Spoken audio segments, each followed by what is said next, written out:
신학의 목표는 하나님께 대한 예배입니다. 신학의 자세는 무릎 꿇는 자세입니다. 신학의 방식은 회개입니다. 신학이라는 것 자체가 그냥 지식적인 게 아니라는 것들을 잘 보여주죠. 신학 자체의 목표, 또 자세, 방식 이런 모든 것들이 실제 우리들의 삶에 직결된 겁니다. 예배이고 또 무릎 꿇는 것이고 회개라는 거죠. 우리가 지난 7주 동안 튤립이라고 알려진 칼빈주의 5대 은혜 교리에 대해서 배웠죠. 이게 종교개혁 솔라와 함께 개혁 신학 또 신앙의 이제 핵심적인 기초입니다. 늘 강조했듯이 교리와 신학이 삶과 떨어져 못 수 있어요. 왜냐하면 교만해지거든요, 사람이. 그래서 칼빈주의라고 불리는 개혁신앙의 본질은 무엇이었습니까? 종교개혁의 5대 은혜 교리라고 했거든요. 하나님의 은혜가 이 교리의 이제 본질이라는 것들 우리가 잘 이해하시면 좋겠고요. 그렇기 때문에 소위 개혁신학을 배운 자는 신앙생활에서 겸손하고 거룩하고 감사하고 기도하고 열렬히 전도하는 그런 삶을 실제적으로 이렇게 살아가야 됩니다. 그런 삶이 없는데 나는 개혁신앙을 가진 사람, 칼빈주의 신앙을 가진 사람이다. 이렇게 하면 그 사람은 더 위대한 사람이라고 볼 수 있습니다. 자, 이렇게 개혁신앙을 가진 그리스도인이 저는 영성이라는 말을 별로 좋아하지는 않습니다. 개인적으로. 요즘은 뭐 별의별 영성이 다 있더라고요. 갖다 붙이면 다 영성인데 이런 개혁신앙을 가진 그리스도인의 어떤 경건한 마음, 또 심성, 또 경건한 신앙 이런 것들을 영성이라는 단어를 붙이자면 개혁주의 영성이라고 할 수 있겠죠. 이 개혁주의 신자가 가지고 있는 영성이 뭔가 이것들을 오늘 조금 정리를 하고 다 했지만 그 적용하고 또 실행하면서 살 것인가 굉장히 중요하기 때문에 그렇습니다. 첫 번째 개혁주의 영성은 하나님 중심적인 사고를 가진다는 거죠. 로마서 12장 2절에 보시면 너희는 이 세대를 본받지 말고 오직 마음을 새롭게 함으로 변화를 받아 하나님의 선하시고 기뻐하시고 온전하신 뜻이 무엇인지 분별하도록 하라. 제가 개인적으로 참 좋아하는 구절이기도 한데요. 여기서 마음이라는 거는 한글 성경에는 보면 다 마음이라고 번역했어요. 오늘 설교 본문에 있는 그 마음은 heart, 심장인데 여기는 말 그대로 마인드, 지성을 가리키거든요. 그러니까 이성적 사고를 하는 영역이죠. 그러니까 이 로마서 12장 2절은 지성의 변화를 말합니다. 지성이 새롭게 되는 거죠. 그래서 사고방식 자체가 개혁 신앙을 가진 자의 영성은 사고방식 자체가 하나님 중심으로 바뀐다는 겁니다. 하나님께서 한 사람을 개혁신앙을 가진 사람으로 바꾸는 방법은 그 사람을 하나님의 영광의 보좌로 인도해서 거기서 하나님의 지극히 높은 위엄과 또 그 영광을 보게 하셔서 무릎 그러니까 우리가 하나님의 말씀이나 또 하나님의 말씀을 할 때 그 말씀을 통해서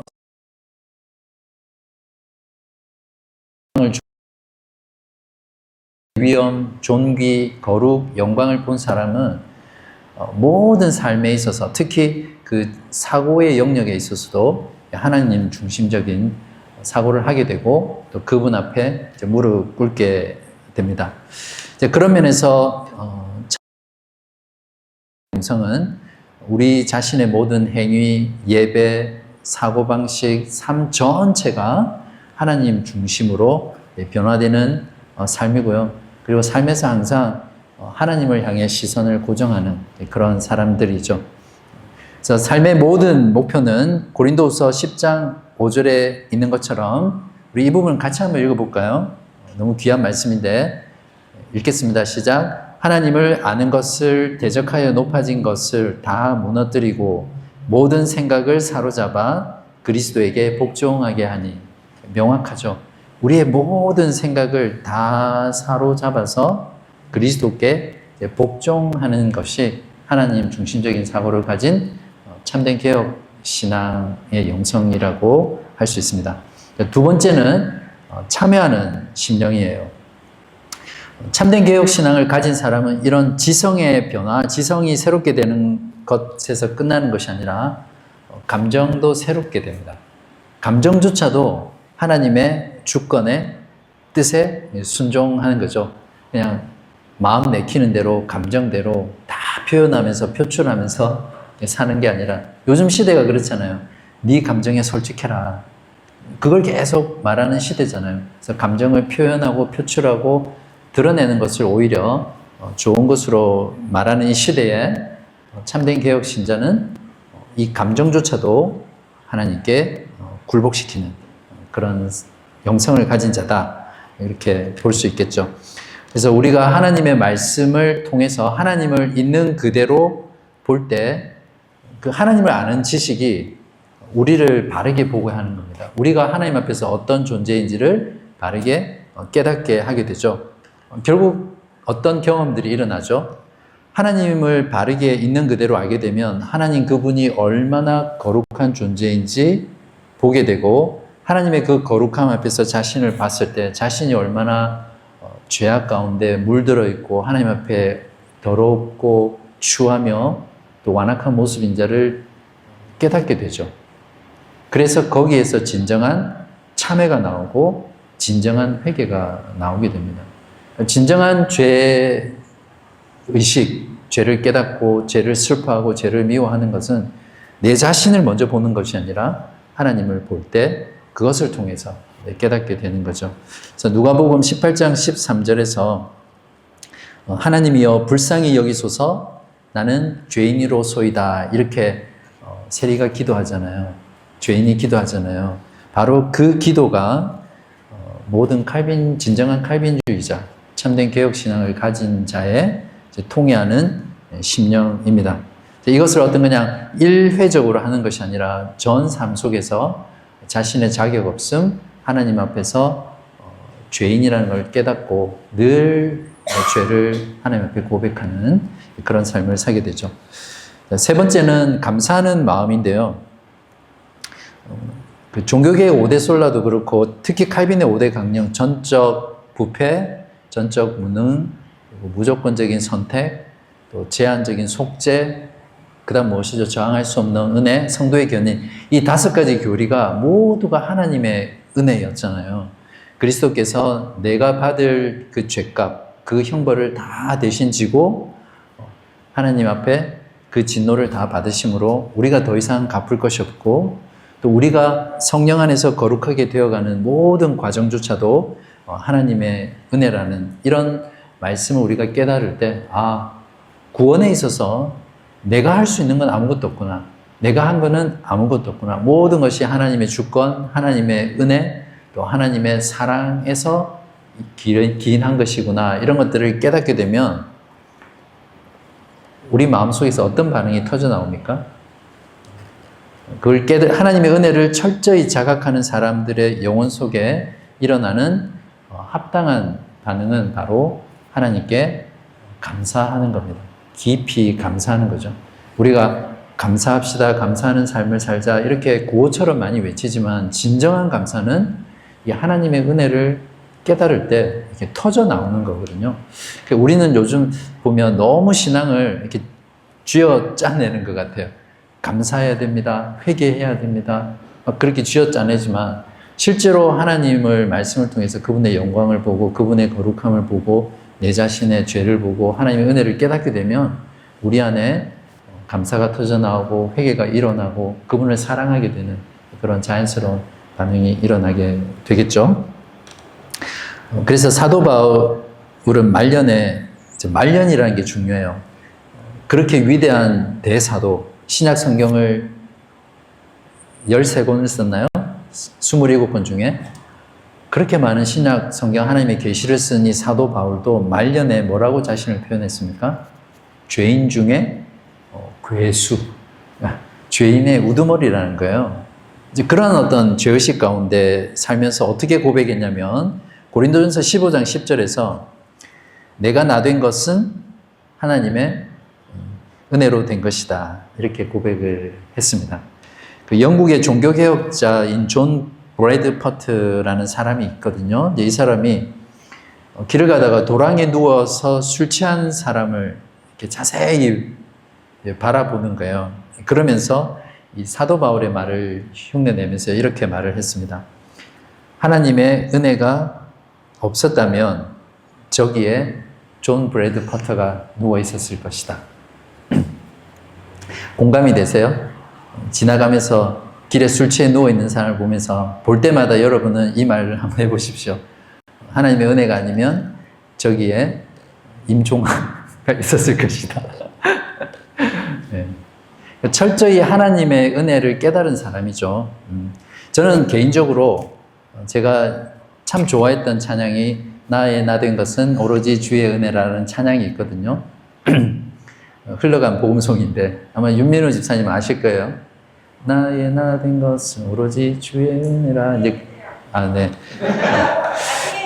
네네. 아무튼 근데 제가 그 찬양을 좋아하는 게 사도 바울이 그러잖아요. 죄가 많은 곳에 은혜가 더한다. 저는 물론 죄도 많이 지었지만 예수님께 헌신되고 진정으로 나오기 전까지는 세상에 살면서 참 많은 죄된 삶을 살았고 또 거기에다가 위선적인 삶도 많이 살았기 때문에 하나님의 은혜가 아니면 저는 정말 설 수 없는 자다 이런 걸 잘 많이 깨닫고 있습니다. 거기에다 더군다나 지금 이렇게 목회까지 하고 있으니까 하나님의 은혜가 아니고서는 설명할 수 없죠. 어제도 제가 오늘 예배와 설교를 위해서 기도하면서 그냥 하나님 저는 죄 많고 완악하고 더럽고 자격 없는 자인데 이런 저를 사용하셔서 하나님의 백성들, 하나님의 양떼를 먹이게 해주시니 하나님의 은혜를 구한다. 이런 기도가 진짜로 저절로 터져 나오더라고요. 그래서 여러분도 진정한 개혁신앙을 가진 사람이라면 이 하나님의 은혜 앞에서 모든 것이 하나님의 은혜다. 그렇게 고백할 수 있기를 바랍니다. 네 번째는 순종하는 의지 부분인데요. 이사야 6장은 이사야가 소명을 받은 장으로 유명한 장입니다. 이사야 6장에서 하나님께서 이사야를 이스라엘 백성 가운데 말씀을 전하는 선지자로 이렇게 부르시는데요. 그때 이사야가 하나님의 영광을 보잖아요. 그러면서 이제 구약시대 때는 하나님의 영광을 보면 죽는다고 생각했거든요. 그래서 하나님의 이름조차도 부르지 않았어요. 그 야훼라는 말이 하나님을 가리키는 여호와라는 말인데 그게 하나님의 영광에 손상을 주고 망령되게 이른다고 해서 아도나이라는 다른 말로 붙였어요. 그러니까 하나님의 영광을 본 사람은 이제 죽는다 이렇게 생각했어요. 왜냐하면 죄인인 자가 거룩하신 하나님을 보는 것 자체가 이미 죽는다는 걸 말이죠. 그래서 모세도 가시떨기 나무, 불타는 가시떨기 나무를 보고 죽을까 봐 두려워했잖아요. 이사야도 똑같이 하나님의 영광을 보거든요. 그래서 거기서 나에게 화로다, 내가 이제 죽었도다 이렇게 했을 때 스랍이 와서 숯불 부짓개로 숯불을 집어서 입에 대니까 이제 하나님께서 너의 죄가 이제 사했다 이렇게 선언하시거든요.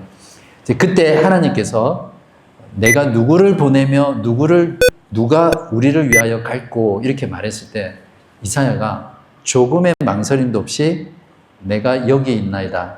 나를 보내소서. 이것도 찬양 있죠. 주님 내가 여기 있사오니 그 찬양 있잖아요. 이것도 흘러간 복음송인가요? 네, 그 고백을 한 거죠. 그러니까 하나님의 주권적인 은혜는 그 은혜를 경험한 자가 하나님의 뜻을 위해서 자신을 바치겠다라는 이런 즉각적인 순종의 의지가 생깁니다.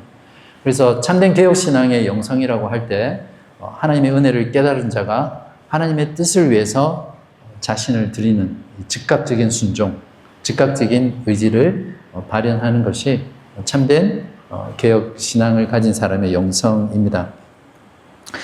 비비 워필드라는 사람이 이렇게 말했습니다. 참된 칼빈주의자들은 고요한 삶 속에서 하나님의 영광에 대한 환상을 보고 칼빈주의의 본질인 하나님께 대한 전적인 의존이라는 힘찬 불꽃을 마음속에 간직하고 있는 겸손한 영혼들이다.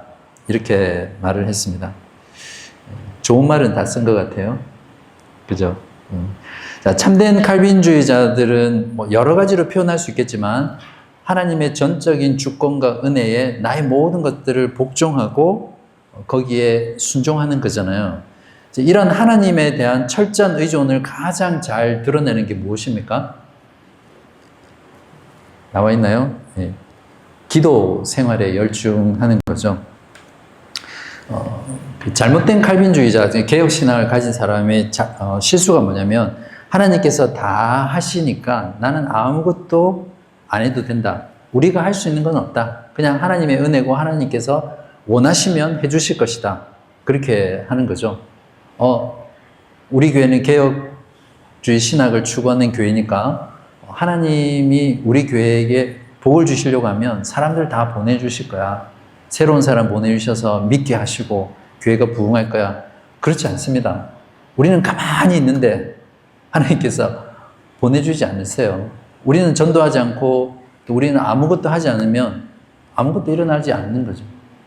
그러니까 하나님의 주권이라는 것을 우리가 잘못 이해하면 안 됩니다. 그래서 하나님의 주권을 인정하는 사람이 할 수 있는 가장 분명한 표현은 열렬한 기도입니다. 우리가 할 수 없고 우리의 능력으로는 불가능하고 하나님께서 허락하지 않으면 할 수 없다는 그 의존자의 마음은 결국 무릎 꿇게 하는 거죠. 그죠?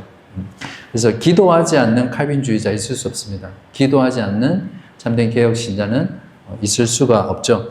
그래서 기도라는 것은 내가 원하는 것을 하나님께 얻어내는 수단이 결코 아닙니다. 우리의 뜻을 하나님의 뜻에 굴복시키는 거죠. 이 사실만 우리가 제대로 알아도 우리의 기도가 완전히 바뀔 수 있습니다. 그냥 하나님 앞에 무릎 꿇고 기도하는 순간 하나님 저에게 이것이 필요합니다. 지금 이런 상황입니다. 이렇게 해주십시오. 이런 기도보다는 어떤 상황이든 하나님의 뜻이 무엇입니까? 하나님께서 이러한 상황 속에서 무엇을 원하십니까? 이걸 묻게 되겠죠. 비록 그것이 내가 원하지 않고 나에게 불편하고 나에게 희생이 되고 나에게 손해가 되고 나에게 너무 큰 힘이 든다 하더라도 하나님의 뜻이 무엇입니까? 묻고 그게 하나님의 뜻이라면 거기에 나의 기도를 맞추는 것이 기도입니다. 대표적인 모범이 예수님의 기도죠. 할 수 있거든 이 잔을 내게서 멀리 하게 하시옵소서 기도했지만 그 죽음을 앞둔 그 고통, 하나님께 버림받게 된다는 그 외로움, 그 극도의 소외감, 그런 것들 속에서 예수님께서 피하고 싶지 않으셨겠어요. 근데 하나님의 뜻에 예수님은 복종하시고 자신이 십자가에 고난당하시고 죽기까지 순종하신 거죠. 이것이 참된 기도입니다. 그래서 기도는 모든 일에, 모든 순간에 하나님의 뜻에 복종하는 하나의 방식이고요. 하나님의 전적인 주권은 그래서 기도를 하는 사람에게 절대적으로 필요한 하나님의 능력이죠. 주권자이신 하나님만이 기도에 응답할 수 있는 능력을 가지고 있기 때문에 그렇습니다. 유명한 말이 있는데요. 그리스도인은 무릎을 꿇는 순간 모두 칼빈주의자다. 이런 별칭이 있습니다. 여러분 정말 무릎 많이 꿇으세요? 예. 무릎 꿇지 않는 사람은 여러분이 아무리 개혁신학에 대해서 잘 안다고 하더라도 결코 개혁신앙을 가진 성도라고 할 수 없습니다. 다섯 번째는 거룩한 생활인데요. 하나님께 대한 전적인 의존과 그분에 대한 뜻에 대한 완전한 순종은 우리로 하여금 거룩한 삶을 열망하게 하고 거룩함으로 나아가게 하는 동기를 부여합니다.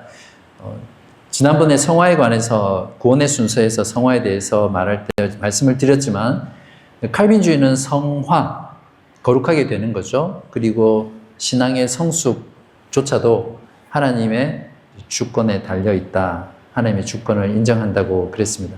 내가 거룩해져 가려고 구원을 이루어 가려고 노력하는 거지만 궁극적으로는 하나님의 성령께서 우리에게 그렇게 할 수 있도록 힘주시고 능력 주시고 이끌어 가시기 때문에 우리가 거룩해져 가는 거고 성장해 가는 거죠.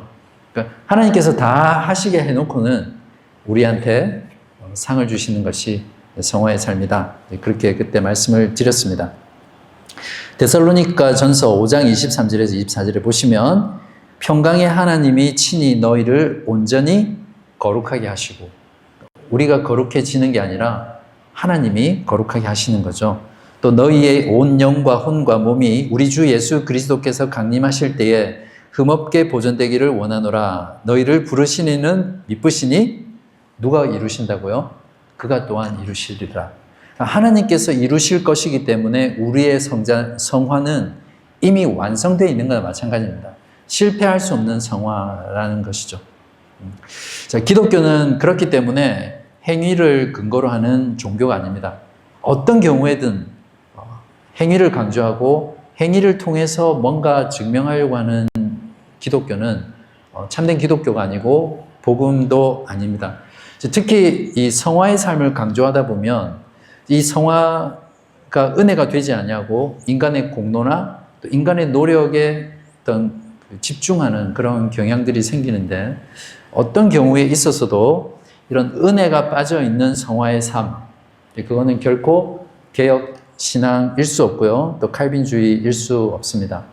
칼빈은 이렇게 말했습니다. 거룩함은 우리가 하나님과의 교제를 얻을 수 있는 공로가 아니라 그리스도의 선물이며, 이 선물은 우리로 하여금 그리스도께 붙어 있을 수 있고 그분을 따를 수 있게 한다.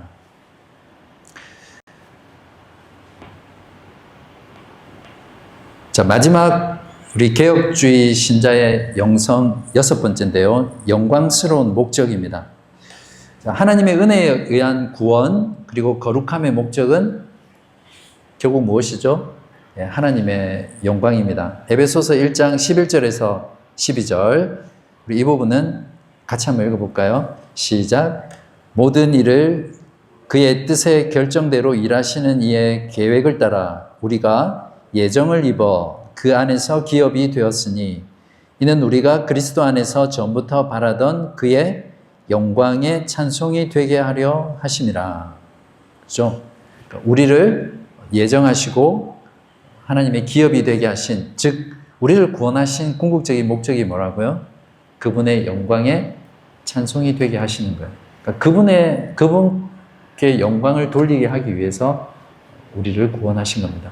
그러니까 하나님의 창조의 목적도, 또 하나님의 구원의 목적도, 물론 우리를 사랑해서 우리를 구원하시기 위해서 하셨지만 그 모든 것이 자기 자신의 이름, 자기 자신의 영광을 위해서 했다고 성경은 말하고 있습니다. 그렇기 때문에 하나님 자신의 목표도 하나님 자신의 영광이라면 우리의 삶, 우리의 성화의 최종적인 목표도 무엇입니까? 하나님의 영광이 되죠. 웨스트민스터 신앙고백서 제1장 1문에는 그렇게 되어 있잖아요. 사람의 제일 되는, 인간의 제일 되는 존재의 목적이 뭐라고요? 하나님을 영화롭게 하고 그분을 영원토록 즐거워하는 겁니다. 그러니까 한 인간이 하나님을 즐거워하는 그것 자체가 하나님께 영광이 된다는 놀라운 말씀이죠. 영국의 청교도 토마스 브룩스라는 사람이 이렇게 말했습니다. 구원에 수반되는 순종의 목표는 하나님의 영광이다.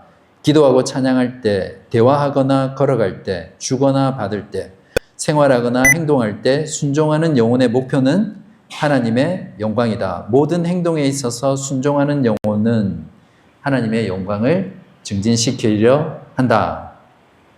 자, 그리스도인의 삶 속에서 당하는 고난조차도 하나님 자신이 영광을 성취하시는 하나의 방법이라는 겁니다. 보통 우리는 고난을 피하고 고난을 당했을 때 그냥 그 고난에 함몰돼서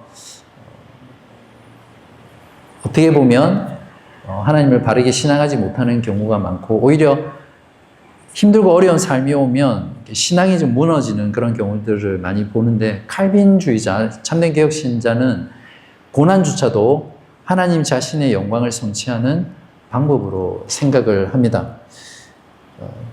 그리스도께서 고난을 통해 영광을 받으셨죠. 십자가 없는 영광은 거짓된 영광입니다. 오늘날 많은 기독교가 이 십자가 없는, 죽음 없는 부활, 십자가 없는 부활, 십자가 없는 영광을 많이, 고난 없는 영광을 많이 추구하는데요. 그리스도께서 고난을 지나 영광을 받았듯이 그리스도를 닮은 그리스도인의 삶조차도 이 땅에서는 사실은 고난 받는 삶이에요. 그죠? 그 고난을 통과해서 영광에 이르는 거죠. 십자가를 지나서 면류관을 받는 것이 참된 신자의 모습입니다. 그래서 칼빈주의자는 고난도 하나님의 영광의 목적을 성취하는 수단으로 이해하기 때문에 고난을 당할 때 그냥 처음부터 이런 모든 고난의 상황도 하나님께서 통제하고 다스릴 것이다 라는 전제를 딱 깔고요. 또 궁극적으로 그런 고난조차도 하나님의 선을 이루기 위한, 하나님의 목적을 이루기 위한 수단과 과정이다. 이런 것들을 그냥 그 마음속에 딱 전제를 두고 있습니다. 여러분이 칼빈의 전기를 보면 알겠지만 칼빈의 전 인생은 정말 말로 표현할 수 없는 그런 고난의 삶이었거든요. 근데 칼빈은 자신의 그런 고통스러운 고난의 삶을 이렇게 받아들였습니다. 자신에게 극심한 그 고통과 고난과 환난과 핍박조차도 하나님의 영광을 성취하는 수단으로 여겼고 그것을 통해서 하나님의 선을 이루실 거라는 믿음 가운데 고난을 대했기 때문에 그런 고난 속에서도 교회사 속에 어쩌면 가장 위대한 업적들을 남길 수 있었습니다. 로마서 8장 28절에 우리가 알거니와 하나님을 사랑하는 자 곧 그의 뜻대로 부르심을 입은 자들에게는 모든 것이 합력하여 선을 이루느니라. 여기에 모든 것이라는 것은 어떤 어려움, 시련과 환난, 핍박, 고통, 고난 모든 것들이 다 포함된 것이죠.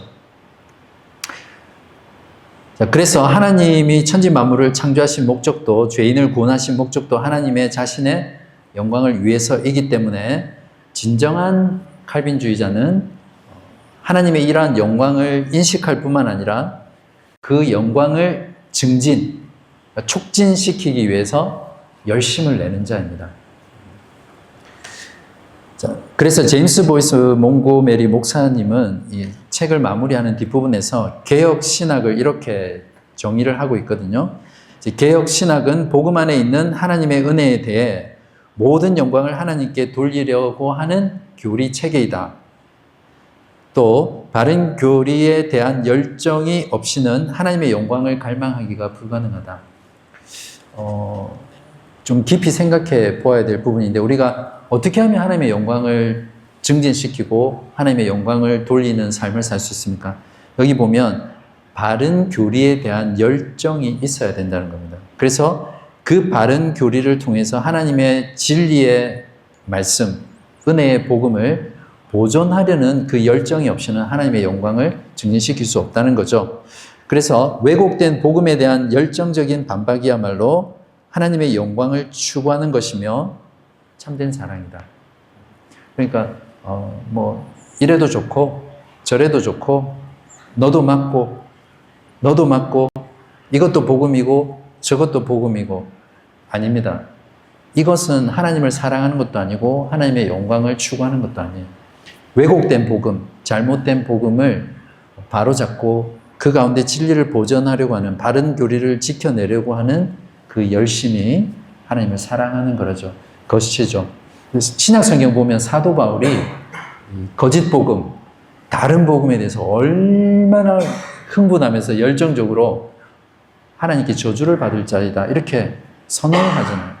그러니까 신약 성경의 많은 사도들, 성경의 저자들도 이 거짓된 복음, 잘못된 복음을 몰아내기 위해서 얼마나 열정적으로 살았는지 모릅니다. 가르치고 그것이 하나님께 영광 돌리고 영광을 증진시키고 하나님을 사랑하는 표현이라는 겁니다.